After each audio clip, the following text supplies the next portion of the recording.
Hey Total Drama fans, what's up? It seems that Total Drama has been around for almost 14 years, and that has resulted in 6 seasons.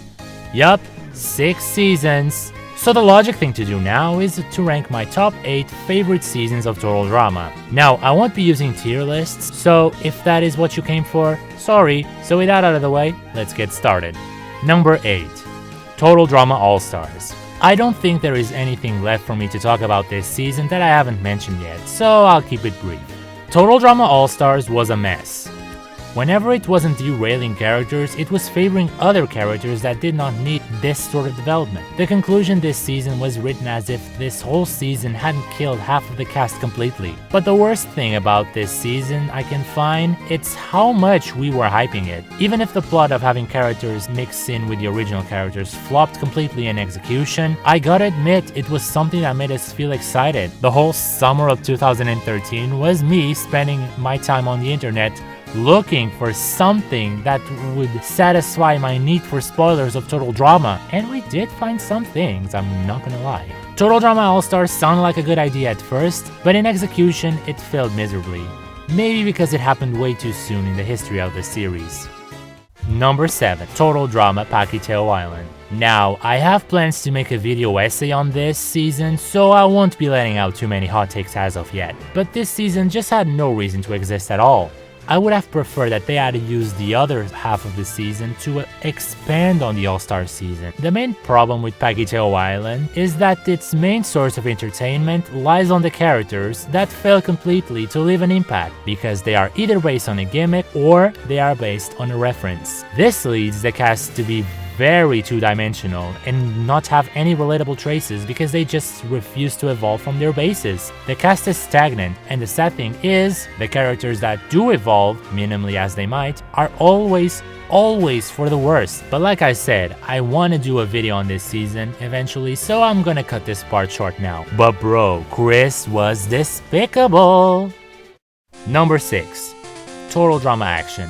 Since I've recently lobbied all my gripes with this season, I won't be bashing it too much here. I used to like this season because it gives emphasis on 2 characters I adore, and there are very iconic moments that have the potential to be my favorites of the series, if they aren't already. Like that challenge where Duncan had to guess what color was Courtney thinking right now. That's just hilarious. It just felt so out of left field and I love it. But I have to admit that once I started seeing the loose threads that this season had, I could never look away from them. They were so nude. I think that the main problem with Total Drama Action lies in the fact that it just refuses to evolve from its ancestor and tries to make as many things as it can similar to Total Drama Island in all the wrong ways. But if Total Drama Action walked so that Total Drama World Tour could fly, then I guess it is a price I'm willing to pay. And can we talk how pathetic that expression is? Yeah, my point comes across when I say it, but what does that mean? If I walk now, does that mean I'm helping someone run or fly in the future? I need to know! Where are my answers? Number 5. Total Dramarama. Let me be clear. I don't watch Total Dramarama, and I don't think I will ever watch it till the end. I've watched it just enough to get the gist of it, which was until that episode where Courtney tries to become a YouTuber. I've also watched that scandalous episode of the Fart Fairy because I saw some people talk about it, but after that, I kinda quit it. But it's not because I was bored of it or anything. It's possibly because it wasn't really targeted to my age. But I can't say that I didn't enjoy Total Dramarama's jokes. They made me laugh. Way more than some other things in previous seasons, and overall, I had a good time watching it. And you can see that there is work put into this. The only problem is that even though it might be good, it's not what we want. It's kinda insulting seeing the creators believe that this is an equivalent to what other seasons of Total Drama have made in the past. So yeah, Total Drama had good things, but it's not at all what we want, Chris. Number 4. Total Drama Revenge of the Island. I gotta say that all of the seasons that have 13 episodes, this one is the best one. The majority of the characters here had a satisfying conclusion for the short period of time they had to make this season. And before you in the back go off saying that Dawn and Brick were injustice this season, keep this in mind. Total Drama Island was created without any acknowledgement that there would be a season 2. This means that Courtney was written as a character that would be voted off unfairly off the show. Beth was written as a character that would be punished with elimination because she defied Heather. Gwen and Trent were meant to be together, so this sort of unfair elimination is normal in the Total Drama narrative, and perhaps a reason why Total Drama Revenge of the Island is a good season. It feels real. When I did my 50 things wrong with Total Drama Revenge of the Island, I came in thinking that this would be a bad season, just as bad as AllStars, just because it only has 13 episodes. But after I rewatched it for the purpose of that video, to my surprise, I see this as a very solid season. Well written, with fair time to let each character develop. And the new cast feels just as relatable as the previous generation. A shame that all of them except Scott lost all of these relatable traits by the time they reached Total Drama All-Stars. What became a passable self-awareness became a joke in the form of Mal. Zoe became a cardboard standee. Cameron just became an annoying Alex from Y2K. Sam? Joe was just obsessed with getting rid of Lightning, and Lightning was just obsessed with himself. So I gotta give praise to Revenge of the Island. It's a short season, but I guess when you have such a small cast, having 26 episodes might create another mess of a season. Total Drama action! Number 3. Total Drama Island. There is absolutely nothing wrong I can point at Total Drama Island. I love this season so much, from the first episode to the last. This season is just spotless. You really are out here doing nothing wrong. You are so perfect! Perfect! Just so you see how much I love this season, my favorite character was eliminated this season unfairly, and I was not even disappointed or mad the first time I saw it. I guess when you look back into it now, it's great to appreciate the fact that all these characters had so much love and relatable traits to them. I go as far as saying that if I hadn't discovered Total Drama in my teens, I might not even be the person I am today. It pains me more to see that these characters aren't growing along with me. In fact, they are pulling a Benjamin Button on us. There is not much I can say about Total Drama Island other than the fact that it's a 10 out of 10. There is a sense of reality to this season that gives it some humanity, and that is something I really miss seeing in shows in general. Because teens these days portray teenagers as super bodybuilders, and in reality we are all heroes. So yeah, a perfect season. Usually when something has these many iterations, they usually grow to be better than the first season. Just look at Pokemon.